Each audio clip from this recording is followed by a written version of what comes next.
Dune Part 2 picks up exactly where Part 1 left off, with Paul and his mother joining the Fremen in their fight against House Harkonnen, trying to end spice reduction and prevent a war. Um, I'd like to apologize right before we really get into things because it might sound like I'm glazing this movie in this video, right? But trust me, that is not the case. It's just that damn good. First of all, the ensemble cast is amazing, alright? Dune Part 1, in my opinion, was pretty much the best movie in the year that it came out. I can't exactly remember when that was. I think it was like 2019 or something like that. But I absolutely loved that movie. There were some mixed feelings on it because some people felt that it was too long and too boring. But I absolutely loved the atmosphere of it, and I especially loved the casting of it and how everyone really got into their characters. And for part two, it's even better in my opinion because Timothy Chalamet, people pretty much loved the cast of the first one, but there were more mixed feelings towards Chalamet's acting as the lead actor. But me personally, I liked him then, and in this one, I think that he's even better. He has more to do that like actually requires him to show some emotion, requires him to do more than just have that like pale faced kind of straight faced kind of look. I've seen mostly good, but still like a couple mixed feelings, mostly on Zendaya's performance. And I'll admit that in this one, she also has more to do. She has, she was in just like a small part of the first one. And in this one, she has a lot more to do. She has to show a lot of emotion because there's a lot going on around her and a lot that's not in her control. And not gonna lie, I did kind of see it, but overall, I thought that she did a good job, right? So that isn't even like really a problem for me. The rest of the cast, like Rebecca Ferguson as Paul's mom, and all of the Harkonnens, and Leah Seydoux, as well as Florence Pugh, join as some more Benny Gesserets, I think they're called, and they do a damn good job. So basically, the entire cast did really, really great. Everyone was so good at what they did, and even though there were so many of them that could be considered as like a main cast, the way how the movie was paced and set up, everyone had a time to shine and really like show what they were made of, and like even Anya Taylor-Joy, who surprisingly shows up in the movie for like what 2 minutes, maybe even like 1 minute, even she managed to leave an impression, and that says a whole lot about how everyone complemented each other and how the film was shot and paced. And yeah, so like the cast was really, really good. But before we move on from the cast, I cannot forget to mention my boy Elvis Presley. Oh, I'm sorry. I'm sorry that I just called him Elvis, because after this movie, people aren't going to call this guy Elvis anymore. Austin freaking Butler absolutely killed it as his character, right? I'm not even going to try and pronounce that name right now because I would be stuttering until the kingdom came, okay? But Austin Butler in this movie, oh my goodness. He's in it for like a half hour, and I wish I could, and I wish I had something to compare it to, because I'm sure that we've all seen those movies with ensemble casts where like there's like one guy who's in it for like not the most amount of time and not the least, but he leaves like the biggest impression. And for me, that was Austin Butler's character in this movie. He absolutely killed it as that guy. Like the pressure, like the intensity, like the charisma that was just flowing off of this guy. The intense, like it's weird. Like he's I'm trying because my head's just exploding just thinking about this thing. He killed it. All right, he absolutely killed it as that guy. I think it's like Rayuk Khan or something like that he was called. But like his fight scenes and his whole look, his whole aura that he brought to this film left like just like his first scene going into the Coliseum, right? Seeing him as like the champion of his people and stuff, and oh gosh, like that it this guy is gonna be going places, all right. Aliens in the Attic was a real long time ago, and it shows, all right. He absolutely killed it in his performance. The biggest impactful performance of the entire film goes to Austin Butler. That guy absolutely killed it. I cannot wait to see him in future stuff, and just like the way like the morals of his character, like he had zero morals, but he did have like a a code of like a certain amount of fairness. He was slimy, but he was like it was great, all right. It was great all around. The cast was amazing. Austin Butler was amazing, all right. That guy is just, he was so good. Another thing about Dune Part 2 that I really, really loved was the special effects. In the first one, they were amazing, and that's carried over really, really well into this one. as they show even more, and it's still amazing. The way how they're able to make the like certain systems, certain creatures, and like certain technology that they have look so natural to the environment, because it's not Earth, but like parts of it look like Earth and stuff like that. So it, yeah, just like their ship designs and everything like that, everything looked amazing. The CGI was absolutely amazing. The score was also amazing. Absolutely loved the soundtrack of this movie. You know, they were more mountain women yelling and screaming and stuff like that. So yeah, of course, it's glad to see that stuff come back. So overall, amazing score. I don't know musical lingo that well, so I can't really describe it that well, but I liked it. I noticed it. I noticed it, and and I liked it. So great. The atmosphere was amazing. Probably the most important thing in any film for me. Something that can make or break a film for me is the atmosphere, or the, well, not the attitude, just the atmosphere of a film, the aura that it gives off. Like everything about a film contributes to its atmosphere. Like like the music, the acting, everything contributes to the atmosphere. And like if I were to sum everything up into just one thing that I would say makes this movie great, it would have to be the atmosphere, because everything complements each other. Like I cannot stress it enough how great the ensemble cast is. I cannot stress it enough how like the attention to detail of having everything be at such a high level in this film comes together so well into this sort of compilation of like, it's really hard to describe, but it gave me this feeling like it was just absolutely amazing, the atmosphere of this film.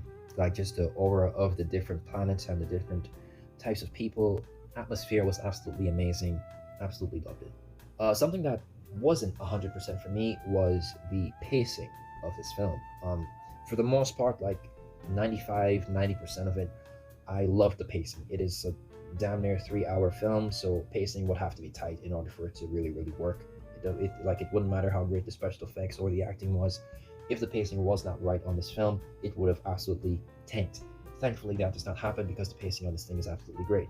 Yeah, moving from scene to scene, having just enough of certain things happen, and showing just enough, and then sort of zooming past others because they're not that important. It kept that really well, in my opinion. So yeah, pacing was great. The only thing about the pacing that I had a problem with, in my opinion, well, not in my opinion, I just had a problem with it, was the montage scenes, in my opinion.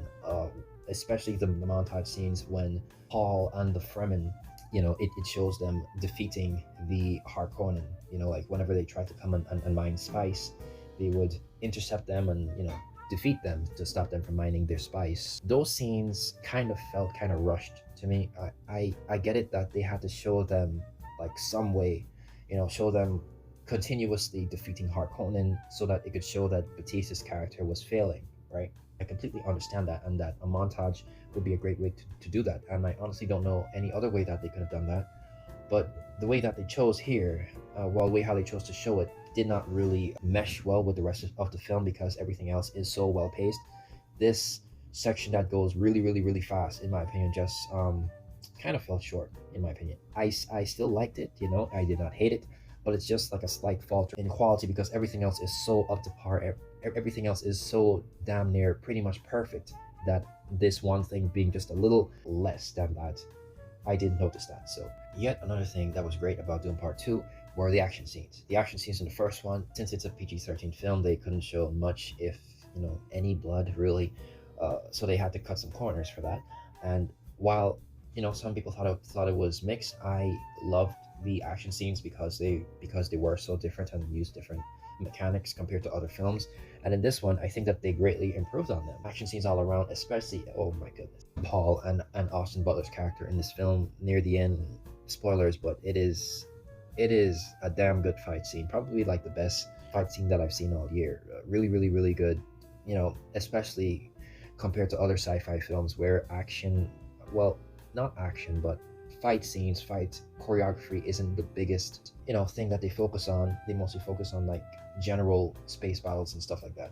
But in this film, hand-to-hand fight scenes, sword fight scenes, fighting with different blades and stuff like that, it really showed through that they really wanted everything to be at a really great quality. And the fight scenes were just another one of those things that got better from the first one. It is damn good. Really good. Really enjoyed them. All right, as far as negatives for this movie go for me, not gonna lie to you, I only have two, but to be completely honest, if we're looking at it in, like with a fine-tooth comb, these aren't really necessarily negatives. Well, I mean, they are negatives, but they're not necessarily, because I just love the overall film, and these two small things are just two small things, and I noticed they're just like teensy weensy negatives. So first of all, my one only significant negative for this film is how they treated the House Harkonnen. All right, I have never read the books. I have consumed nothing other than Dune Part 1 and Dune Part 2 as far as Dune properties go. So I have no idea how House Harkonnen actually goes down. All right, I have absolutely no idea. But, well, okay, not the entire House Harkonnen, but just Batista and the Baron and Baron Harkonnen. The way how they treated those two characters were the only two significant things that bothered me. Because Baron in the first one was amazing because of his massive size and his power and his whole like super evil aura that just dripped off of him. He was such a huge intimidating figure, like he didn't have much mobility, but just this like guttural gut punch of a human being with zero morals, just kill everything that he wants to, right? That's the vibe that I got from him in the first one, and that's the vibe that I got for him for the most part in this one. But spoilers, the way how they did my man by the end of this film was a gut punch to me, because as soon as he got before the Emperor, I was like, wait, what is going on here? Why is he weak? I get it. He's under the Emperor's thumb or whatever, but like stand up straight. Like have a backbone. We've seen him have a backbone for, like 1 3/4 of a film. Like, what's the difference now? Like I get maybe he's scared of the Emperor, but have some backbone is all I'm saying. It's like he was almost literally twiddling his thumbs, hunched over. Like, where did all of his power go? I get that his men wouldn't move because this is the Emperor. He could like kill them easily or whatever. He has more men or whatever. He's more powerful. I get it. They fear him, yes. But there was no reason to make him look that weak. Him and Batista's character, bro. Batista's character was such a big disappointment. Because once I heard that they were bringing him back for the sequel, I was excited because I like seeing Batista, right? I like seeing Batista be that animal that he was in the WWE. I just don't know why they did that. They turned Batista and Baron into complete cowards, bro. As soon as the Baron got before the Emperor, he was a coward. He was he was a bitch, basically. All right. The way how they cut him down was with absolutely no fight whatsoever. Was so disappointing to me. And Batista's character is even worse because his humiliation lasted even longer. From the beginning of this film, I'm like, is this a different character? Is he playing someone else? Like, does he have a twin brother? Did the other guy die?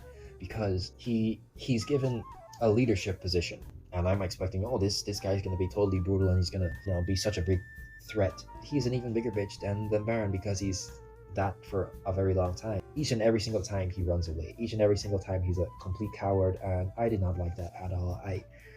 Because just the prospect of Batista being that animal again, just the prospect of him being that big, intimidating, strong, beastly figure that I think he hasn't gotten the proper opportunity to be in a good movie. Just to see that go completely to the wayside for him to be this complete coward, I just thought that it was unnecessary. I thought it didn't bring the film down. It made context. It made sense in the context that they were doing, and it made Austin Butler even more of a badass. Which is when he stepped up and actually got things done. So that helped the film in the long run. But they could have done it better, bro. Like at least give him one just like one good fight scene or something like that. But yeah, they just completely cut my guy's balls off, and he just ran away and died like a complete failure. And yeah, that was him and the Baron were two big disappointments for me because they were such imposing figures, such intimidating, beastly figures in the first one, and I expected to see them come back and be these big villains in this other one, and that just didn't happen. So personally, as a fan, I was disappointed. My other problem, well, not exactly. Okay, it's like the smallest possible problem. All right. The previous one that I mentioned with Baron and Batista, that's my only significant problem, but this is my other minuscule inkling of a problem. And it's that I don't think that they did the best job of explaining why Paul drank the water of life. In that scene where Rebecca Ferguson's character drank the water of life, I thought that she was gonna be like like she was gonna persevere or whatever. But the film went the way that it did, and it was surprising and it was amazing in the process. I'm not gonna spoil too much for you. But Paul, why did Paul have to drink the water of life?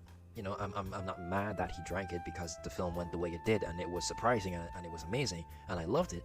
But why did he have to drink it? I just don't understand. I left the theater confused because like why did he drink it? Because Rebecca's character was talking about how she was telling the lady who extracted the water of life that Paul was gonna come by and he was gonna ask and you're gonna give it to him and he's gonna drink it. I was confused when she said that because like why? Because there was the scene where Austin Butler's character was demolishing some like Fremen homesteads, like just obliterating them out of existence, right? Doing a damn good job of it. And Paul sees that and he's like, he kept getting visions of there being this war and him being the cause of it, and he doesn't want that to happen, so he doesn't go south, right? But he's forced to go south when he sees that Austin Butler's character would completely kill all of the Fremen. He's not playing fair, he's not doing no hand-to-hand combat, he is coming with ships and they are killing everyone. So he sees, okay, there's no other way, I have to go south. If the war starts, it is what it is, but I'm gonna be me. I'm not gonna turn into this evil, death bringing, famine bringing, warlord type of guy, right? And that's what I think is gonna happen, but something else is gonna make him turn the way of his visions. But to see it just be simply he drinks this thing and then he gets sort of kind of corrupted like his mother. If I think about it overall, it makes sense, yes, but the way how they showed it, the way how, and again, it's just a small problem with the pacing and the sort of like rushed nature of like just one or two scenes of this perfectly paced, damn near perfect film. All right, just these one or two scenes that kind of left me puzzled as to why they did it this way. This scene was like the one that made me think that, because prior to him drinking it, it's never really talked about the parts of the prophecy that they talk about. It's not mentioned that he has to drink the water of life. It's not mentioned that that's a thing that has to happen. I mean, they could have showed a scene of him being sold on drinking the water of life, like what it could do for him, for his focus, for his, for him helping the Fremen, for him ending, all the people that are trying to murder them. That would have made some sense if he was convinced. There just wasn't any significant scene like that. There was no scene showing someone trying to tell him what it would do for him. It sort of felt really rushed, in my opinion, and I would have liked, just like a little bit of stuff in between that would have shown him, being convinced to do it, or just explaining why he had to do it. Even now, I'm not, unless I just missed something because it was such a long film, maybe I missed something, but I don't think that I did. But yeah, it just didn't, it just didn't fully come together for me.